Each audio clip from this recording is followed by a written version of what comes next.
India के south eastern coast पर बसा हुआ है पुडुचेरी। ये शहर अपने अंदर एक समृद्ध और विविध इतिहास समेटे हुए है। पुडुचेरी सदियों तक फ्रेंच कॉलोनी बना रहा। इस फ्रेंच कनेक्शन ने शहर की संस्कृति और वास्तुकला पर छाप छोड़ी है। 1673 में फ्रेंच ईस्ट इंडिया कंपनी ने वहां एक व्यापारिक पोस्ट स्थापित किया। मार्टिन ने कोरोमंडल तट पर पुडुचेरी की सामरिक महत्ता को पहचाना। उन्होंने एक फ्रेंच आउटपोस्ट की कल्पना की जो ब्रिटिश ईस्ट इंडिया कंपनी को टक्कर दे सके। 17वीं शताब्दी के अंत में भारत में प्रभुत्व के लिए यूरोपीय शक्तियों के बीच भयंकर प्रतिस्पर्धा देखी गई। अपनी सामरिक स्थिति के कारण पुडुचेरी इस वैश्विक शक्ति संघर्ष का केंद्र बन गया। 1693 में अपना औपनिवेशिक साम्राज्य बढ़ाने के लिए उत्सुक डच ने पुडुचेरी पर कब्जा कर लिया। हालांकि यह झटका अस्थायी साबित हुआ। 1699 में हस्ताक्षरित रिजस्विक की संधि ने पुडुचेरी को फ्रांसीसी नियंत्रण में बहाल कर दिया। इस अस्थायी झटके से विचलित हुए बिना फ्रांसीसियों ने दक्षिण भारत में अपनी स्थिति मजबूत करना जारी रखा। उन्होंने 1725 में माहे, 1731 में यनम और 1729 में कराईकल का अधिग्रहण किया और कोरोमंडल तट पर अपनी उपस्थिति को और मजबूत किया।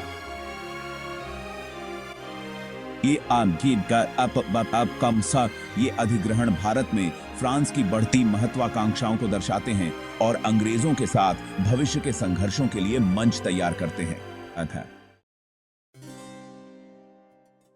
18वीं शताब्दी में एंग्लो फ्रांसीसी युद्धों की एक श्रृंखला देखी गई, जिसके कारण अंततः भारत में ब्रिटिश वर्चस्व स्थापित हुआ।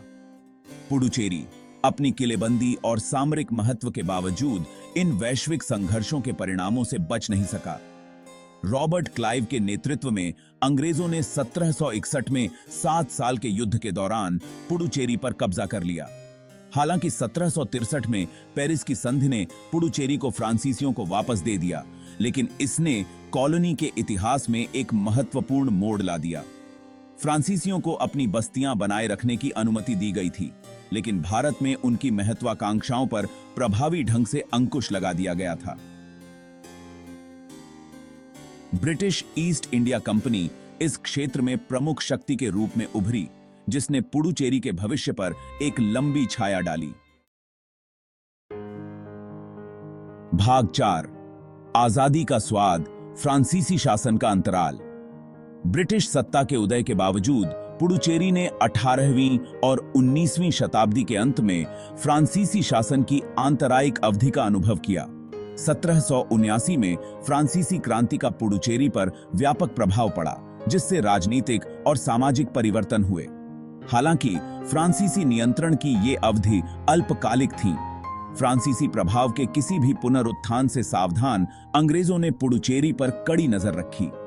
1793 में नेपोलियन युद्धों के साथ फ्रांस के व्यस्तता का फायदा उठाते हुए अंग्रेजों ने एक बार फिर पुडुचेरी पर कब्जा कर लिया।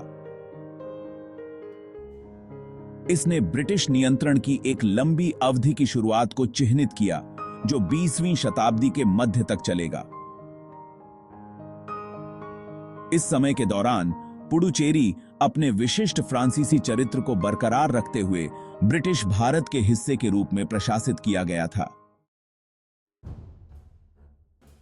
भाग 5, बदलाव की हवाएं, स्वतंत्रता के बाद और विलय। भारतीय स्वतंत्रता आंदोलन का पुडुचेरी पर गहरा प्रभाव पड़ा। 1947 में भारत को स्वतंत्रता मिली तो पुडुचेरी का भविष्य सवालों में था। पुडुचेरी के लोगों ने भारत में शामिल होने की इच्छा व्यक्त की। 1948 में एक समझौता हुआ, जिससे पुडुचेरी का भारत में विलय हुआ।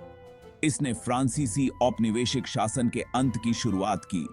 पुडुचेरी 1956 में भारत का हिस्सा बन गया। भाग 6, पुडुचेरी आज, संस्कृतियों का मिश्रण। पुडुचेरी अपने फ्रांसीसी औपनिवेशिक अतीत और भारतीय वर्तमान के लिए खड़ा है। यह भारतीय संघ के भीतर एक विशिष्ट पहचान रखता है। फ्रांसीसी विरासत हर जगह दिखाई देती है, वास्तुकला, बुलेवार्ड और व्यंजनों में। फ्रांसीसी और भारतीय संस्कृतियों का मिश्रण पर्यटकों को आकर्षित करता है। पुडुचेरी की यात्रा इतिहास और स्थायी संबंधों का प्रमाण है।